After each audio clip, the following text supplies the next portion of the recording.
మనిషి తలుచుకుంటే సాధించలేనిదంటూ ఏదీ ఉండదు. సంకల్ప బలం గొప్పదైతే అన్నీ చిన్నబూతాయనేటటువంటి నానుడిని నిజం చేస్తున్నాడు అమరచింత పట్టణానికి చెందిన మల్లెల సత్యనారాయణ. చిన్ననాటి నుంచే పుట్టుకతోటే తనకు నత్తి ఉంది. ఆ నత్తి అడుగడుగునా అవమానాల పాలు చేసింది. తను మాట్లాడుతున్న సందర్భంలో సైతం తనను మాట్లాడొద్దు అంటూ నిర్వహించినటువంటి పరిస్థితులను ఎదుర్కొంటూ ఎలాగైనా అవమానించినటువంటి నోట్లతోటే ప్రశంసలు అందుకోవాలని చెప్పి తాను మొదటి నుంచి ఫిక్స్ అయిపోయాడు. ఈ నేపథ్యంలోనే తన పాటతో అందరినీ అబ్బురపరుస్తూ ఈరోజు సత్యం పూర్తిగా తన పాటతో అందరినీ కూడా ఆశ్చర్యపరుస్తున్నటువంటి పరిస్థితి. ప్రస్తుతం మనతో పాటు అమరచింత పట్టణానికి చెందినటువంటి మల్లెల సత్యనారాయణ గారు ఉన్నారు. అన్న నమస్తే. నమస్తే సార్. ముందుగా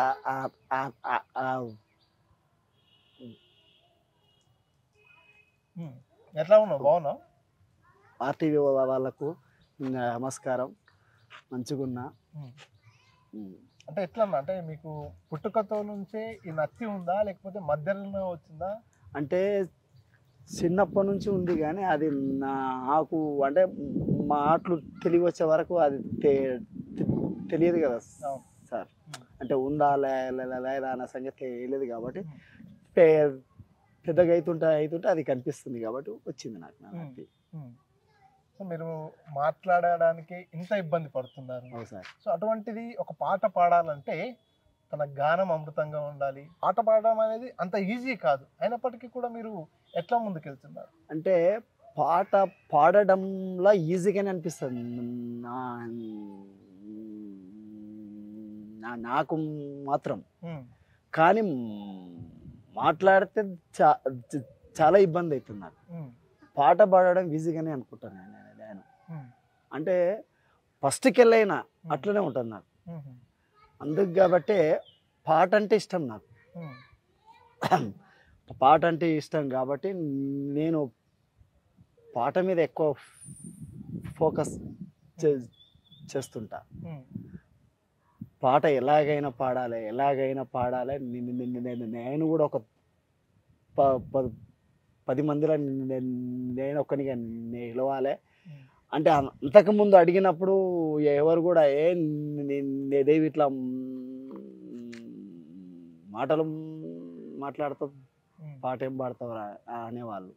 ఇప్పుడు అట్లా అన్నారు నాన్ని. సత్యం పాట పాడాలనే కాడికి వచ్చినాను. అంటే ఎక్కడి నుంచి స్టార్ట్ అయింది పాటలు పాడే ప్రస్థానం? ఎలా స్టార్ట్ అయింది నీకు? నీ ఇన్స్పిరేషన్ ఎవరు? అసలు పాటలు ఎందుకు పాడాలనే ఆలోచన? నేను ఇన్స్పిరేషన్ అంటే ఏ ఊరు కమ్యూనిస్ట్ పార్టీ ఉద్యమం ఎక్కువ ఉంటుంది. అయితే వాళ్ళ ఇన్స్పిరేషన్ వద్దనే నేను కూడా పాట పాడాలి అని అనుకునేవాడిని. అంటే చాలాసార్లు అడిగిన వాళ్ళని పాట పాడతా అంటే ఏం పాడతావరా అంటే చాలా మందికి కాంపిటీషన్ ఉంటుంది కదా, పాటలు పాడాలని మంచిగున్నోళ్ళు పాడుతుంటారు, ఇట్లాంటి వాళ్ళు ఇంకా అవ్వాలని అనుకుంటారు కదా. అట్లా కాబట్టి నేను ఎట్లన్నా పాడాలని అనుకున్నా. అందుకే పాట అంటే ఇష్టం. పల్లె గడపలో ప్రజల గుండెలో మారుమోగిన పాట, అది జనాల అక్షర కోట. పంట సేలలో పశువుల కాపరి అసువుగా పలికిన పాట, అది ప్రపంచ బాధల పాట. ఊయల పాట, ఉద్యమ పాట, ఊపిరి వదిలిన వీరుల పాట. ఆకలి పాట, ఆశల పాట, ఆశయ సాధన సాగిన పాట. పల్లె గడపలో ప్రజల గుండెలో మారుమోగిన పాట, అది జనాల అక్షర కోట. సూపర్. అసలు యాక్చువల్గా మీరు మాట్లాడుతున్నప్పుడు మీరు పాట పాడతారనేది తెలుసు, కానీ కొంత ఆ పాటలో కూడా ఈ తడబాటు ఉంటుందేమో అనుకున్నా. అసలు ఎక్కడ కూడా తడబాటు లేకుండా ఎక్కడుండదు సార్. పాట ఎత్తుకుంటే మాత్రం ఉండదు. పాట బంద్ అయితే బ్రేక్ పడినట్లా. ఇప్పుడు స్పీడ్ బ్రేక్ ఉంటే ఎట్లా బ్రేక్ పడుతుందో అట్లా పడుతుంది నాకు. పాట ఎత్తుకుంటే మాత్రం ఎక్కడ ఉండదు నాకు. అలాంటి ఇబ్బంది ఉండదు. అంటే చాలా మంది అనుకోవచ్చు, కొత్త పాటలు ఇచ్చిన వాళ్ళు కూడా ఇలా పాడతాడా లేదా అంటున్నారు. కానీ ఇచ్చినాక వాళ్ళే ఇంకా పాడతలే అనుకుంటారు. అంటే ఒకసారి వాళ్ళ దృష్టికి పోయింది అనుకో పాడతాడు ఇప్పుడు ఆడని. ఇప్పటిదాకా పాడారా పాటలు? మస్తు పాటలు ఎన్ని పాడింటారు దాదాపు? నేను ఒక 10-20 పాటలు పాడింటా. ఓకే, సొంతంగా పాటలు రాస్తారు కూడా? కొన్ని పాటలు కొన్ని, అంటే నేను రైటర్ ఏం కాదు, సింగర్. చదువుకున్నారా ఏమన్నా చిన్నప్పుడు? అంటే సాహిత్య విద్య అని ఉంటుంది, ఉంటుండే ఒక 15-20 సంవత్సరాల కిందట ఉంటుండే, అన్ని ఊర్లలో ఉంటుండే అనుకో. ఇప్పుడు అది ఎత్తేసిండ్రు. అయితే అందుట్లో నేను 7th వరకు చదివిన. పాటలు మీరు ఎప్పుడైతే పాటలు పాడాలనేది ఎంచుకున్నారో ఆ తర్వాత మీకు ఏమైనా ఒడిదిడుకులు కానీ ఇబ్బందులు? ఇప్పుడు మాట్లాడుతున్నప్పుడు ఈ రకంగా బ్రేక్లు వస్తున్నాయి కదా, పాడుతున్నప్పుడు కూడా స్టార్టింగ్ లో ఏమన్నా ఇబ్బంది అనిపించిందా? అంటే నేను కమల్ ఆడియోకు పోయినాం. అంటే పాలమూరు కరువు గోస అని ఒక క్యాసెట్, అంటే ఒక సంస్థ నుంచి క్యాసెట్ చేయాలని పోయినాము. పోయినప్పుడు అంటే అందరూ మంచి వాళ్ళు కాబట్టి మంచిగా పాడతారు అనేది ఆ రికార్డింగ్ స్టూడియో అన్నకు తెలుసు. అయితే అందరూ పాడినాక నా నాన్న పాడిచ్చిండ్రు. ఆ పాడనీకి పోతే వద్దంటున్నాడు అన్న. అంటే ఎందుకు వద్దంటున్నాడు గట్టిగా కొట్లాడుతున్నాడు మా అదే టీం వాళ్ళు. అట్లేం కాదన్నా, నేనేం ఆ పిల్లాడు పాడినాకనే వినండి మీరు, లేలే వద్దబ్బా అంటున్నాడు. పాడినాక పరిశాన్ అయింది. ఏం పాట పాడినా అంటే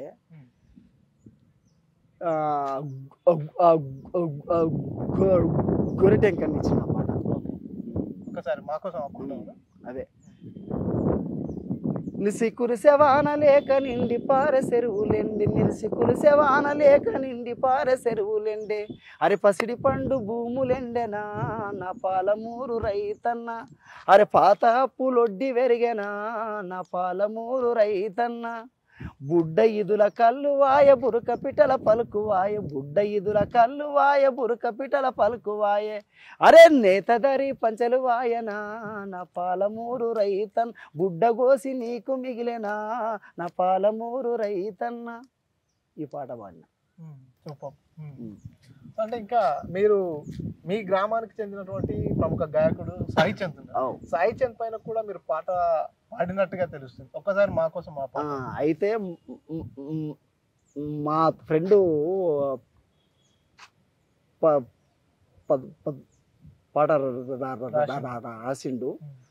అయితే సత్యం ఇది నేవే పాడాలి, ఏవే రికార్డింగ్ చెయ్యి అంటే అట్లనా అని నేను అన్న స్టూడియో నేను అడిగిన, అన్న డబ్బులు లేవు నా వద్ద ఆర్థికం చాలా అంటే, ఓకే తమ్ముడు నీవైతే రా పాడిపో చేద్దామన్నాడు.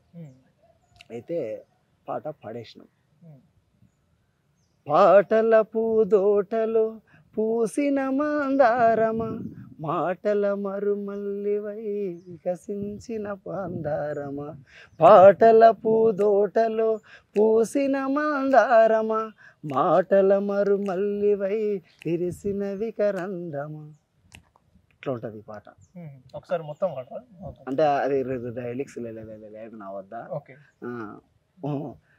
అంటే 7 వరకు వస్తుంది నాకు ఆ పాట. సాయి చంద్ తో కలిసి ఎప్పుడన్నా మీరు పాటలు పాడారా? అంటే చిన్న అబ్బాయి అప్పుడు మా అంటే వాళ్ళ డాడీ మాకు గురువు. అయితే ఈ అబ్బాయి మా ఇంట వస్తుంటే ఇంకా అట్లా హైదరాబాద్కు ఇంకా అట్లా పెద్దగా అయింది. అది విషయం. సో ఇప్పటికీ మీరు పాటలు పాడుతూనే ఉంటారా? వృత్తిపరంగా ఏం పని చేస్తుంటారు? నేను ఆయన తాపి మేస్త్రి, తాపి మేస్త్రి మీద కూడా పాటలు ఉన్నాయి.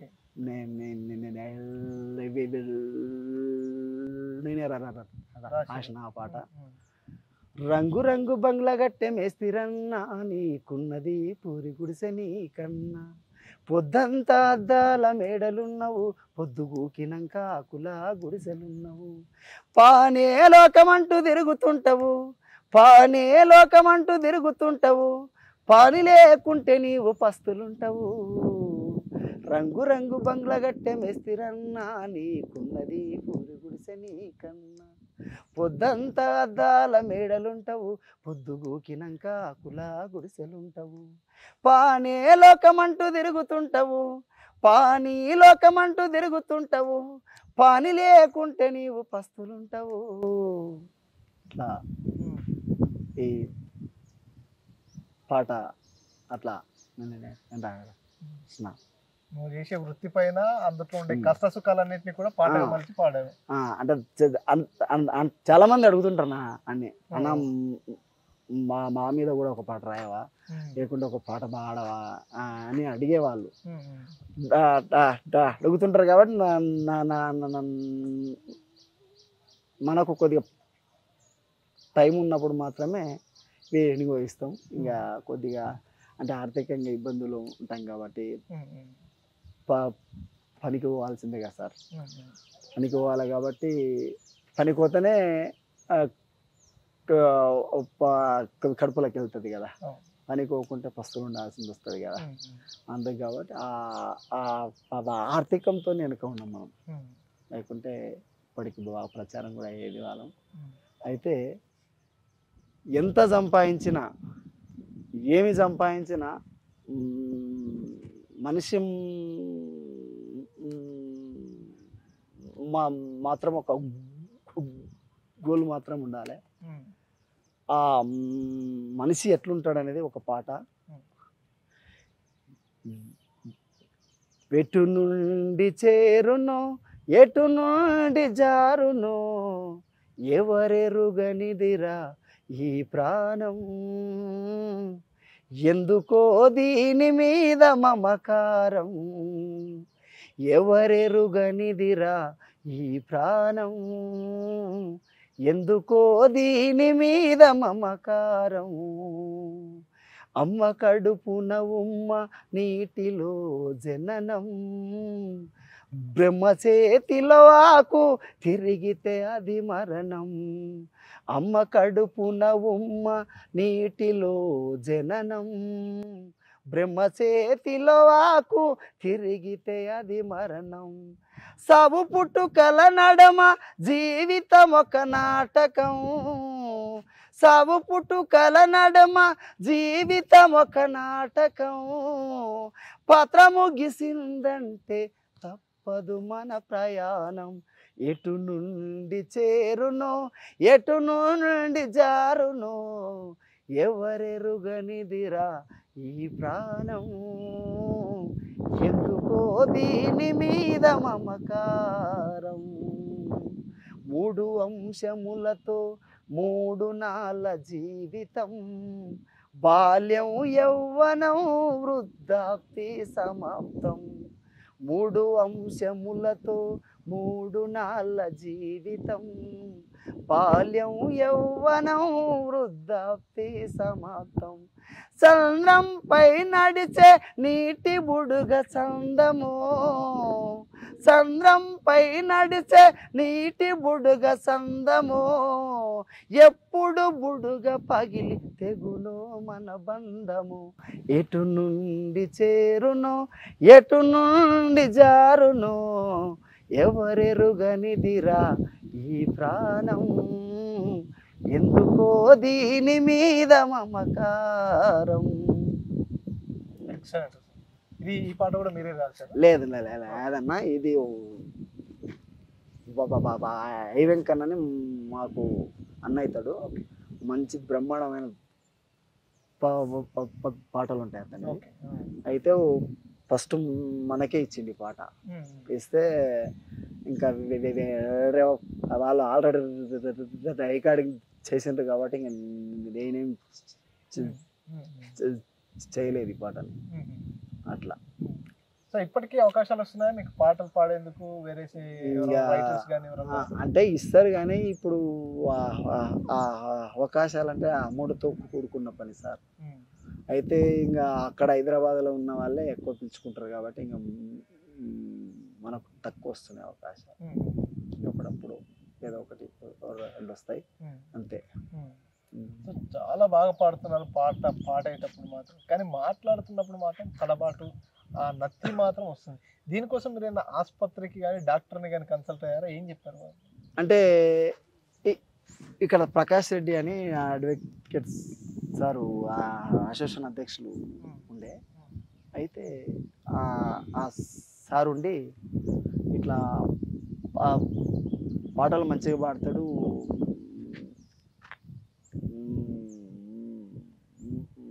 మాటలు మాట్లాడాలంటే ఇబ్బంది పడతాడు,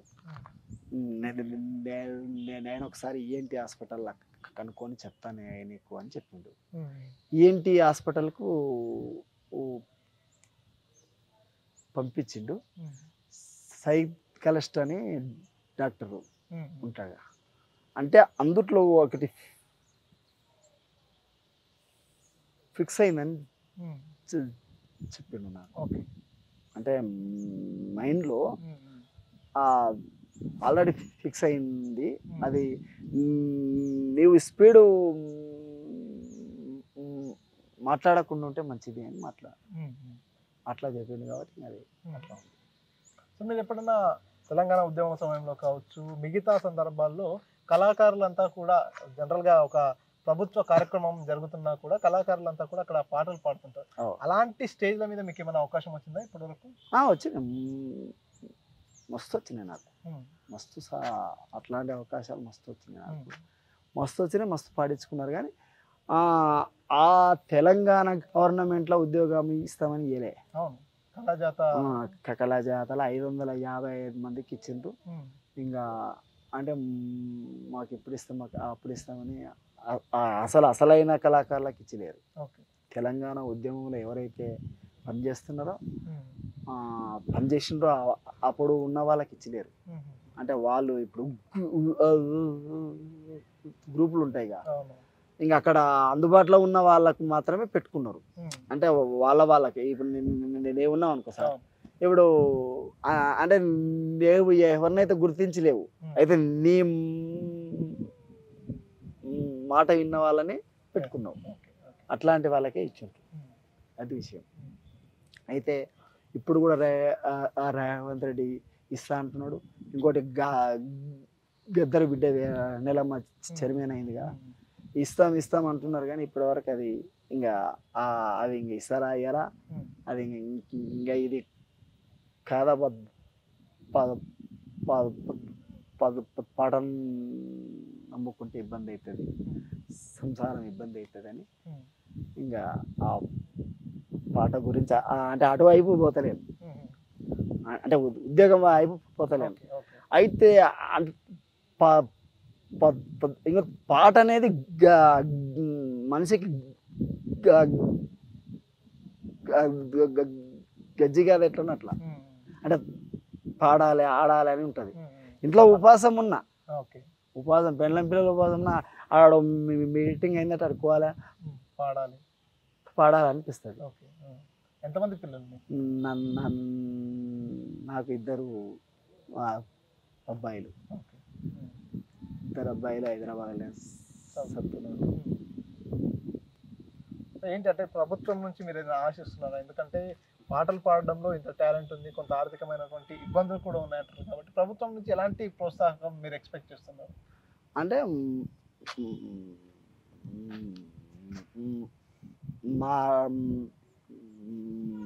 మాకు పెద్దగా ఉద్యోగాలు ఏం లేదు.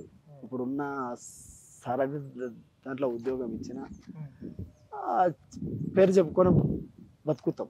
అంటే మనకి ఇందుట్లో అబద్ధం ఏమి లేదు కదా, నిజంగా కూడా పాట పాడుతున్నాం, పాట కోసం తెలంగాణ కోసం కొట్లాడినాం, అట్ల కోసం ఏమంటున్నాం. ఏదో అబద్ధం చెప్పి ఏదో పాటగాడు కాదు కదా, అట్లేం కాదు కదా సార్, అట్లా. సో ఖచ్చితంగా మేము కూడా మీకు అవకాశం లభించాలని కోరుకుంటున్నాం. ఎందుకంటే ఈ రోజుల్లో అన్ని రకాల ఉన్నప్పటికీ కూడా వారంతట వారే నిరుత్సాహపడిపోయి కూడా అవకాశాలను అందిపుచ్చుకోలేనటువంటి పరిస్థితుల్లో చాలామంది ఉన్నారు. కానీ మీకు ఇంత ఇబ్బందికరమైనటువంటి పరిస్థితులు ఉన్నప్పటికీ కూడా మాట్లాడేందుకు చాలా తడబడుతున్నటువంటి మీరు కూడా ఇంత స్పష్టంగా ఇంత మంచిగా పాట పాడుతున్నారు కాబట్టి డెఫినెట్గా మీకు కూడా అవకాశం రావాలని మేము కూడా కోరుకుంటున్నాం. చివరగా మా కోసం ఒక పాట పాడతాం, మీకు నచ్చిన పాట, మీకు ఇష్టమైన పాట ఇది. అయితే అంటే ఇది విలేకరుల అన్నులు చాలా నన్ను అన్ని ఇంత ముందుకు తీసుకొచ్చిండ్రు. అంటే కలము గొప్పదా కత్తి గొప్పదా అని శ్రీశ్రీ అన్నాడు. ఓకే, కలం గొప్పదా కత్తి గొప్పదా? కలమే గొప్పది. అమ్మకు జోల పాడి ఊయలుపుతుంటవు, కమ్మని రాగాలతో కవితలల్లుతుంటవు. అమ్మకు ఊయలూపి జోల పాడుతుంటవు, కమ్మని రాగాలతో కవితలల్లుతుంటవు. భాషకు రూపమిచ్చి రూపమిచ్చుతుంటవు, భాషలు వేరైనా పాట వలుకుతుంటవు. ఓయమ్మ కలము ఓయమ్మ కలము నిన్ను ఓయమ్మ కలము నీ చరితెంత ఘనము, నిన్ను వర్ణించ ఇంకెవరికగును తరము. ఓయమ్మ కలము నీ చరితెంత ఘనము, నిన్ను వర్ణించ ఇంకెవరికగును తరము. నీకు నీవు పోటీ నీకేది లేదు సాటి, నీకు నీవు పోటీ నీకేది లేదు సాటి, నిన్ను వర్ణించ ఇంకెవరికగును తరము. ఓయమ్మ కలము నీ చరితెంత ఘనమో, నిన్ను వర్ణించ ఇంకెవరికగును తరము. బైబిలు ఖురాను భగవద్గీతలను భాషలు వేరైనా రాసిందే నీవే కదా. బైబిలు ఖురాను భగవద్గీతలను భాషలు వేరైనా రాసిందే నీవే కదా. అల్లా ఈశ్వరులు ఉన్నా లేకున్నా గాని కళ్ళకు మైమలు చూపి కవితలు రాసిచ్చినవు. ఓయమ్మ కలము నీ చరితెంత ఘనము, నిన్ను వర్ణించ ఇంకెవరికగును తరము. సూపర్, చాలా అద్భుతంగా పాడుతున్నారు. మేము ఎక్స్పెక్ట్ చేసిన దానికంటే కూడా ఎక్కువ ఉంది, ఎందుకంటే మేము మీ గురించి తెలుసుకున్నాం. మాట్లాడేటప్పుడు నచ్చుంటుంది, పాట మాత్రం కత్తిలా పాడతారు అనేది విన్నాము. విన్న తర్వాత ఒక్కసారి ఎలా పాడతారు ఏంటనేది చూసాము. మేము అనుకున్న దానికంటే కూడా బాగా పాడుతున్నారు. ఈ రోజుల్లో చాలామంది కూడా అవకాశాల కోసం ఎదురు చూస్తూ సమయాన్ని వృధా చేసుకుంటున్నారు. కానీ మీకు ఈ రకమైనటువంటి కొంత ఇబ్బంది ఉన్నా కూడా ఇంత అద్భుతంగా పాడుతూ అందరికీ ఆదర్శంగా నిలుస్తున్నారు. థ్యాంక్ యూ అన్న. మీకు ఖచ్చితంగా ఈ పాట ఒక అవకాశాన్ని చూపిస్తుంది అని చెప్పి కోరుకుంటున్నాం. చూస్తున్నారు కదా, మల్లెల సత్యనారాయణ తను మాట్లాడితే వస్తుంది నత్తి, పాట మాత్రం కత్తిలా పాడుతున్నాడు. సో తన లోపల ఉన్నటువంటి టాలెంట్కు పదును పెట్టాడు. తన లోపల ఉన్నటువంటి ఏదైతే నత్తి అనే దానికి ఎదురించి ఈరోజు ఇంత అద్భుతంగా పాడుతూ జిల్లా మొత్తంలో కూడా గుర్తింపు తెచ్చుకున్నటువంటి పరిస్థితి. కానీ కొన్ని ఆర్థిక సమస్యల కారణంగా ఇక్కడే ఉండిపోతున్నారు. కాబట్టి ప్రభుత్వం నుంచి కొంత ప్రోత్సాహకం కనుక ఉంటే తప్పనిసరిగా తనకెంతో ఇష్టమైనటువంటి ఈ పాటనే నమ్ముకొని ఉన్నాడు. కాబట్టి పాట పాడుతూ అందరికీ ఆదర్శంగా నిలుస్తానంటూ కూడా చెప్పుకొస్తున్నటువంటి పరిస్థితి. సో ఇది ఈ సత్యనారాయణకు సంబంధించినటువంటి మాట పాట. కెమెరా పర్సన్ నరసింహరెడ్డితో మణికంఠ, RTV, అమర్చింతల నుంచి. తెలుగులో న్యూస్ కి ఫాస్టెస్ట్ యాప్ ఇప్పుడు టోటలీ న్యూ అవతార్లో జస్ట్ 5 seconds లో కంప్లీట్ న్యూస్. సోషల్ మీడియాలో ట్రెండ్స్ కి one stop solution. Live TV app voice search option తో ఇప్పుడే డౌన్లోడ్ చేయండి లేదా అప్డేట్ అయిపోండి. యాప్ లింక్ డిస్క్రిప్షన్ లో ఉంది.